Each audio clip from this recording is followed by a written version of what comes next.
Gentlemen, what you do, what you become is not my concern. The world is full of so-called men like you, and in a perfect world, everything we do comes with a price, but this ain't a perfect world. The mistake you made was you killed my friend. So, I'm gonna kill each and every one of you, and the only disappointment in it for me is that I only get to do it once. Late at night, as Robert McCall heads home, he notices the light on inside his apartment and pulls out his gun, prepared to deal with whoever is waiting for him. But the moment he steps inside, his guard drops as he catches a familiar scent. It's Susan, his closest friend and former colleague. Over a bowl of soup, the two catch up until Susan admits the real reason she came. It's the anniversary of Vivian's death. Robert recalls how his late wife used to hate his taste in clothes, and the memory briefly draws out a laugh before it gives way to the quiet weight of realizing she is no longer here. What? I didn't say anything. As Susan leaves, she apologizes for coming on a day like this, then gently suggests that maybe it's time he went back home. For all the time he spends helping strangers, she tells him it may finally be time to make peace with his wife's death, because it's what Vivian would have wanted. The next morning, Robert steps out of his apartment to find his neighbor Fatima's garden destroyed. She tells him it was kids, and that they also sprayed graffiti across the walls. As Robert gets ready to paint over it, another neighbor, Miles, passes by and tells him to leave it alone for somebody else. You're right. I guess anybody could do it, but nobody does, Miles. Ends up everybody complaining because nobody did what anybody could have done or should have done to begin with. Miles then offers to do the job himself for $350, far less than any painting company would charge. When Robert laughs, Miles insists it's nothing complicated, just a quick dip and roll, and insists he's an artist studying at Bridgeview Arts. When Robert asks why he is not in school, Miles admits he does not attend regular classes. Robert already knows what he does, selling drugs, and tells him that it is short money and that it takes brains to keep it. Later, when Miles comes back out and sees Robert still working on the wall, he lowers the price to $250, which finally gets Robert's attention. Robert tells him he can only work after school, and Miles agrees. For Robert, this was never really about the paint job, but about giving Miles an alternative to the short money of the streets. Elsewhere in Brussels, a man comes home to find his wife sitting at the table, bruised and distressed. As she sobs, a group of mercenaries emerges and moves toward them. Without a word, they shoot his wife, then force the man into a dining chair. When he asks why they are doing this, one of the thugs tells him only that he has his name on a piece of paper,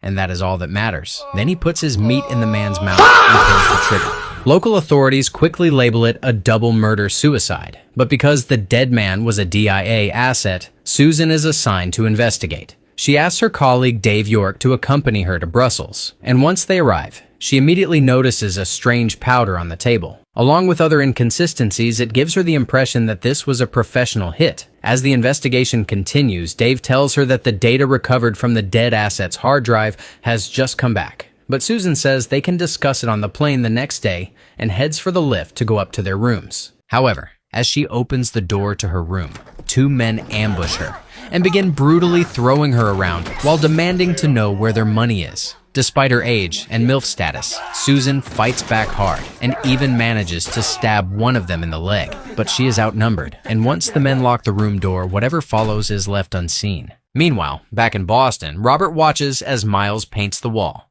Miles decides to design the entire building at no extra charge, much to Robert's delight. Looking through Miles' sketchpad, Robert learns that he has been painting since the 3rd grade. When he asks about the figure that appears throughout the sketches, Miles says it's the hand of God, a tribute to his late brother, a boxer who was shot on his way home from the gym. Before the moment can settle any further, Robert gets a call from Susan's husband, Brian, with the news that Susan is dead. Robert listens in silence, then rises and returns to his apartment. Not long after, he is in Washington watching the service from a distance because officially, he's dead. Once everyone is gone, he approaches Brian, who tells him the police in Brussels are calling it a robbery gone wrong, even though Susan never wore jewelry, apart from her wedding ring. He adds that the DIA is now working with Interpol and has promised to do everything possible to find the killers, but Brian does not sound convinced. After receiving Susan's final belongings, Robert begins investigating her murder himself. As he pulls data from her encrypted phone, the killers in Brussels are drunk and off guard when they are suddenly blown up by the same men who murdered the DIA asset and his wife. Robert eventually breaks through the phone's encryption and is forced to look through the forensic photographs of Susan's body. When he checks the elevator feed, he notices something that sends him immediately back to Washington. In a park, he waits for Dave York, his former partner from Robert's time with the DIA.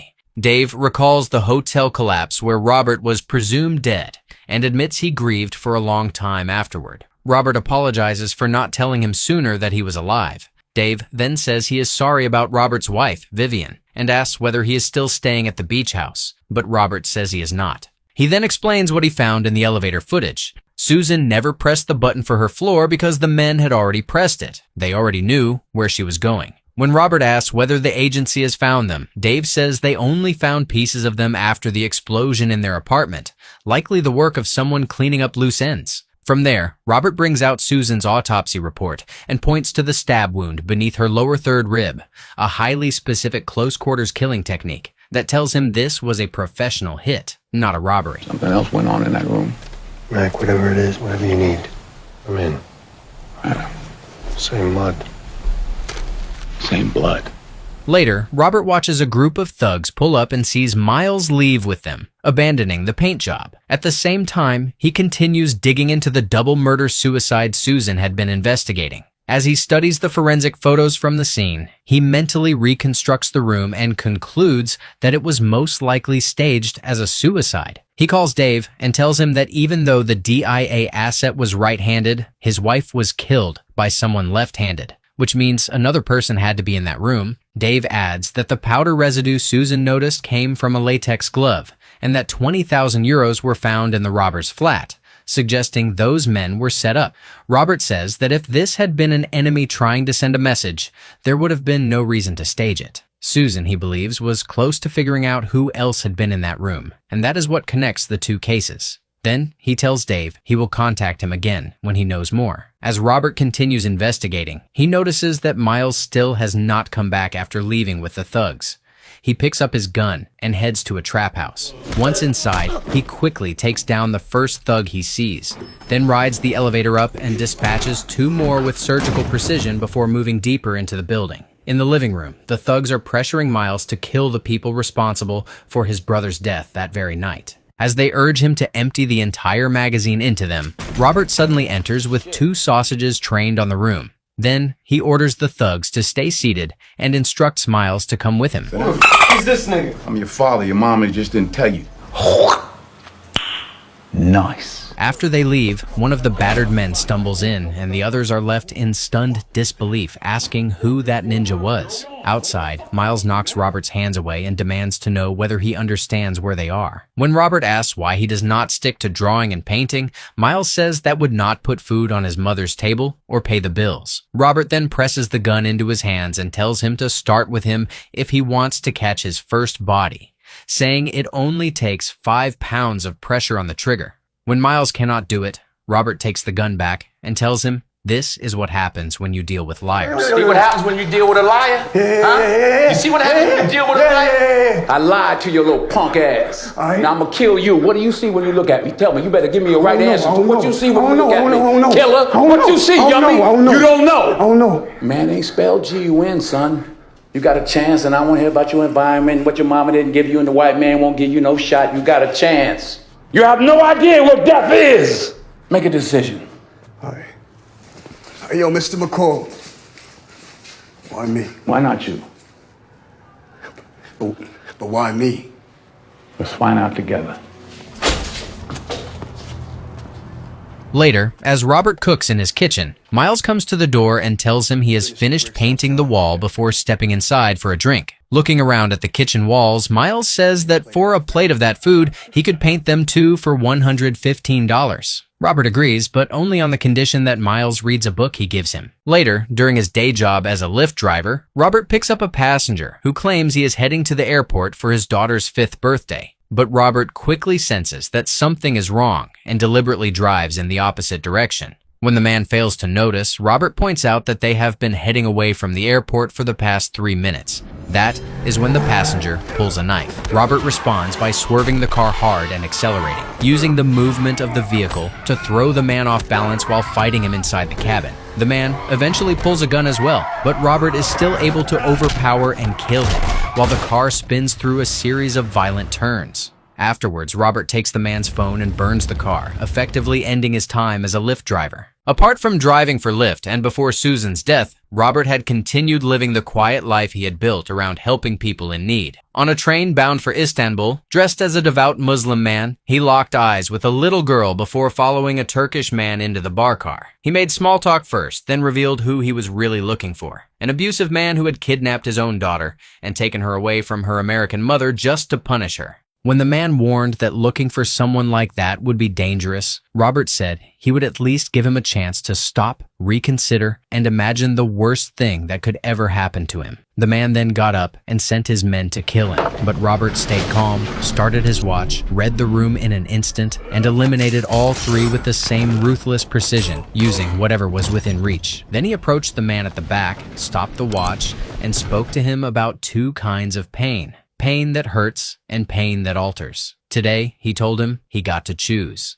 Back in Boston, the girl's mother rushed into a law firm and brutally hugged her daughter. She was told that even the State Department had no idea how the child got back. All they knew was that 45 minutes earlier, someone had delivered her downstairs. The next day, Robert picked up an elderly Holocaust survivor named Samuel, who told him he was his favorite driver because he always arrived on time, like clockwork. Sometimes, Robert sat with him on a bench and listened as he spoke about his long-lost sister. That day, Samuel showed him a portrait of her, Magda, and told him what had happened. He had turned 9 during the Third Reich, and he and his sister had been sent to different camps. He never saw her again. 60 years later, he saw her portrait being auctioned for $12 million.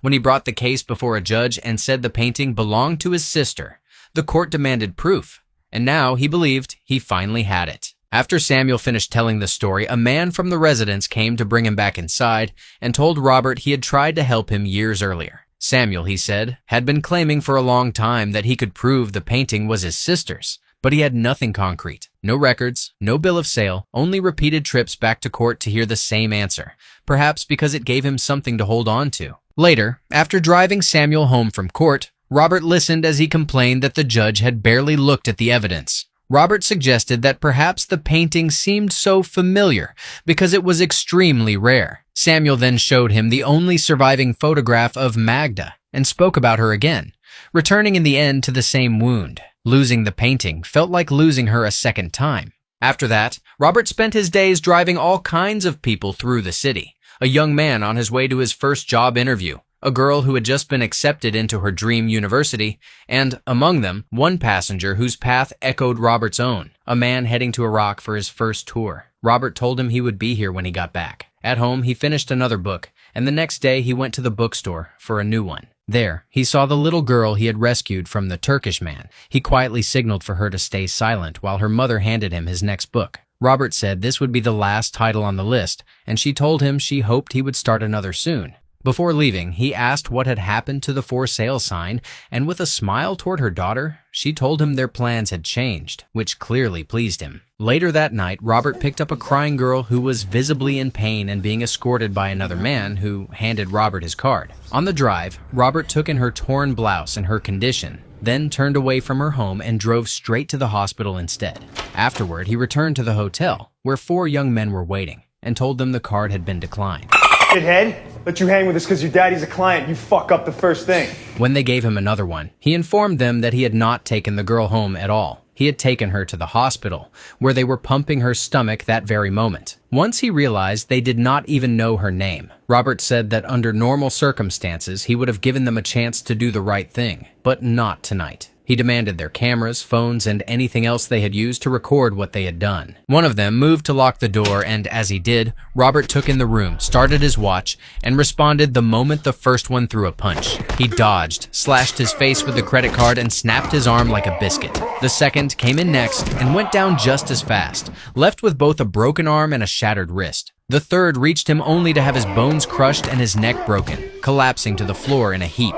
Then Robert turned to the next one, told him to come on, and drove heavy blows into his face without pause. It was over in 29 seconds. The last one, already in tears, was asked whether he was right-handed or left-handed. When he said left-handed, Robert ordered him to call 911 and tell them exactly what had happened, adding that his daddy's money would not save him this time. When it became clear that he also did not know the girl's name, Robert told him to give him his left hand. The boy hesitated, and Robert grabbed his head and repeated the order. Once he complied, Robert told the bitch she had better leave a 5-star rating, then broke her fingers and left her sobbing on the couch. After teaching them that lesson, Robert did not have to wait long to receive that 5-star rating from the one he had spared. Soon after, he returned home, where he caught the scent of his now-late friend Susan inside his apartment, unaware that she was about to be killed in a staged robbery. Back in the present, Dave is at home with his family when someone knocks at the door. His wife answers it and finds Robert standing there. Robert makes it clear that he is not just Dave's former colleague, but the man who led him for 7 years. After Dave introduces him to the family, the two men sit down, and Robert tells him about the man who tried to kill him the day before. Then he hands over the man's phone, still protected by military-grade encryption, and says that the people who killed Susan are cleaning up loose ends, which means anyone looking into the Brussels hit is in danger, including Dave and his family. He tells him to send the phone to the office, run the numbers, and check the names against passenger manifests in and out of Brussels around the time of the flight, because whoever they are looking for made calls to that device. Pedro assures him he is on it. Then a brief, loaded silence settles between them, and Robert breaks it by pulling out his own phone and dialing Pedro's number. He has already cracked the encryption and found his contact in the man's phone. When Robert asks what happened, Pedro can only say that Robert died, and that gave him perpetual anxiety. It's fine. Take me to jail. I could use the break. Under Robert's cold stare, he finally admits that 3 months after Robert disappeared, the government shut them down, and he went private soon after. Doing the same things you and I did for God and country, killing names on a piece of paper, only now there's a price next to them. We killed the enemy. Who said they were the enemy? Not us, not me. We just followed orders. As Robert stays silent, Dave keeps on yapping, insisting there are no good men or bad men, only enemies, and people like Susan caught in between. He admits his team did not know the Brussels contract was a deep cover agency asset, and that Susan was close to figuring out who had been in that dining room. She was the only one who could have put it together, until Robert came back from the dead.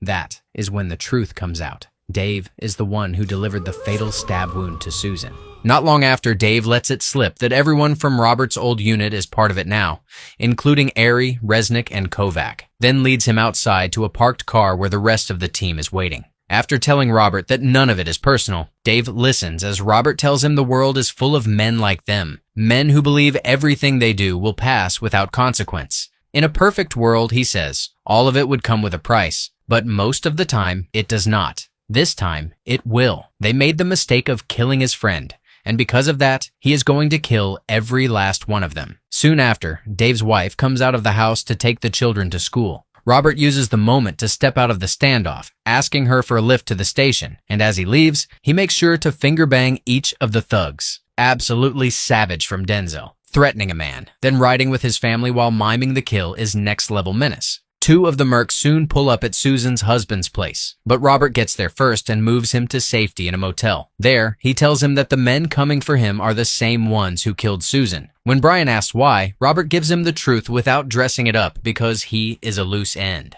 Later that night, back at Robert's apartment, Miles has started painting the kitchen walls and calls Robert while he is out on the road. As they talk, Miles hears the dogs barking and looks outside, assuming it is only a pizza delivery man. But it is not a delivery driver at all. It is Dave and another merc, Kovac, trying to break into the apartment. Watching from afar, Robert tells Miles to go into the bedroom, open the bookshelf, and pull out a book called Native Son. As Dave's team picks the locks and enters the apartment, Miles presses the hidden button and disappears into the concealed room. Inside, he spots Robert's old Marine uniform and asks what the room is, but Robert only tells him to stay calm and keep quiet. Robert listens as the mercs move carefully through the apartment, searching every part of it. When Dave approaches the bookshelf, Robert tells Miles to go farther inside. There, Miles panics when he sees a glass panel, but Robert steadies him and explains that it is a two-way mirror so they can't see him. However, the suspicious mirror quickly catches Dave's attention, and as Miles starts to panic on the other side, Dave walks up to it and draws a sad face across the glass. Just as he is about to fire through it, Robert calls him and dryly remarks that since he's already inside his house, he may as well water the plant. Dave tells him he is making a mistake by going to war with him, but Robert cuts him off and gives him that main character energy. You got it backwards, Dave. You're going to war with me. Afterward, Dave lies back on the bed, looks up, and notices a framed picture of a beach on the ceiling. In that moment, he understands exactly where Robert is heading, back home. Once the men leave, Miles steps out of the hidden room, but the moment he opens the front door, the mercs ambush him. Elsewhere, Robert reaches a bridge and is told that the town ahead is being evacuated because of a severe hurricane. He still gets through by flashing a fake badge. When he arrives in the abandoned town, he takes in the empty streets and parks outside his late wife's bakery. Not long after, Dave and his team pass through the same bridge, kill the officer after he tells them to turn back, and continue into town. Once there, Dave points out his wife's bakery to the others before leading them to Robert's old house. After clearing it, he chooses the coastal watchtower as his high ground and begins scanning for Robert from above. He soon spots him and orders Kovac to move in, with Ari staying outside as backup. As Kovac enters what turns out to be a tailor's room, a sewing machine suddenly starts running on its own. He moves toward it, alert, then catches Robert's reflection in a nearby mirror and fires at the glass. But Robert is already moving. He steps out with a harpoon gun and drives it straight into Kovac's face. Hearing the shot, Ari rushes inside to check on him and finds Kovac completely fucked in the face. Dave orders Ari and Resnick to push toward the ocean. As Ari moves along the shore, he notices photographs of Susan plastered across the wall of one of the buildings. He steps closer to look, and Robert suddenly appears behind him with 2 knives, then cuts him down with brutal surgical precision. Over the radio, Dave demands to know what is happening, and Resnick soon finds Ari's body and reports that he is dead, with pictures of Susan everywhere. At the same time, Robert is already moving across the street toward his wife's bakery. When he spots Dave at the top of the watchtower, he fires at an electrical pole to create cover, then crosses the road. Dave realizes too late that it is Robert and radios Resnick, who has also picked up Robert's blood trail to confirm his location. As Resnick advances, Robert enters the bakery and uses the flour inside to his advantage, all while keeping an eye on Dave above as Resnick closes in below.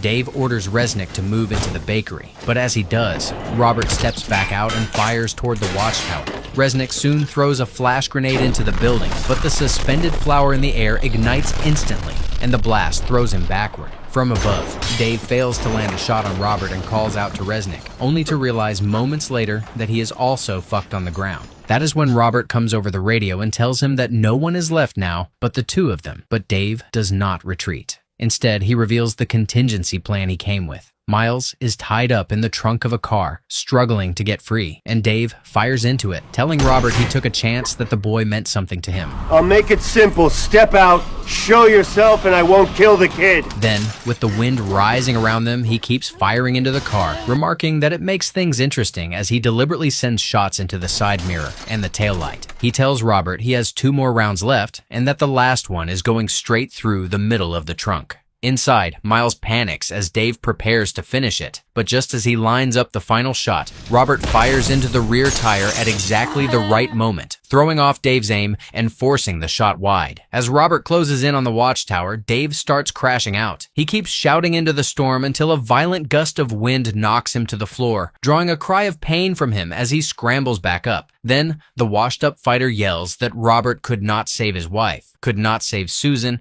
and cannot save this boy either. The moment hangs just long enough for Robert to appear behind him and drive a punch across his face. Dave pulls a knife and lunges, but Robert slips every strike and throws him hard to the ground. Dave still manages to stab him, and from there, the fight turns into a full brawl, the 2 of them punching, grappling, and slamming each other into the floor. Dave eventually locks Robert into a chokehold, but Robert reaches back and drives his fingers deep into Dave's eyes. As Captain Anxiety screams out loud, Robert takes the knife and tears into him again and again, before ending it with the exact same close-quarters technique Dave used on Susan. But he does not leave him there. He starts aura farming, then rips open the back of Dave's neck, then kicks the body down onto the rocky shore where the waves pull it away. I'm a bigger daddy than him. I'm older than him.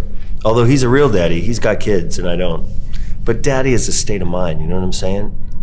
I'm your daddy. After standing in that moment with the revenge he has finally taken for Susan, Robert goes to the car and frees Miles from the trunk. The boy has been hit in the leg, and Robert brings him into the house and sits him down in the kitchen. After checking the wound, he says it is not as bad as it looks because the bullet passed through. Miles, still shaken, says his mother is going to be furious at Robert, but adds that he has his back. Hey, Mr. McCall. Yeah. Who are you, man? Robert does not answer. Instead, he moves quietly through the house, stopping at the framed picture of himself with his late wife, then going to the window to look out at the shore. A moment later, Miles joins him and says the bleeding has stopped. He asks if this place is Robert's, and Robert says that it is. Then he tells Miles to sit down, and together they look out at the ocean crashing against the rocks. Sometime later, Miles is on a bus when one of his classmates asks what he is drawing. He says he is working on a superhero character, someone who knows things before you do, has secret rooms, and magic locks. When she asks if he can fly, Miles says he drives a Malibu instead, and that makes her laugh, though she admits it is still cool. Meanwhile, back at home, Fatima arrives to find the wall completely transformed. Miles has painted a vivid mural of people walking through an urban garden. As she takes it in, she notices another painting on the opposite wall with the words, "I leave you the best of myself," signed beneath with his mark, the hand of God. Elsewhere in the senior's residence, the residence manager apologizes to Robert's old pal, Samuel. But instead of simply returning the painting he believed he had lost, they bring a woman into the room, and the two recognize each other at once. It is his sister, Magda, lost to him since the Holocaust, and they embrace like siblings pulled back from another lifetime. Turns out Robert had asked Susan to help verify that Samuel was the rightful heir to the painting, but in the end, they found far more than that. They did not just recover the portrait. They found Magda herself and brought the two of them back together. Back on the beach, Robert stands alone, kissing his wedding ring and looking out at the water. And for the first time in a long while, with the ghosts behind him quieter than they have been in years and the weight of the past no longer pulling at every step, Robert McCall allows himself to stay still, letting the peace he fought for finally meet him where he is.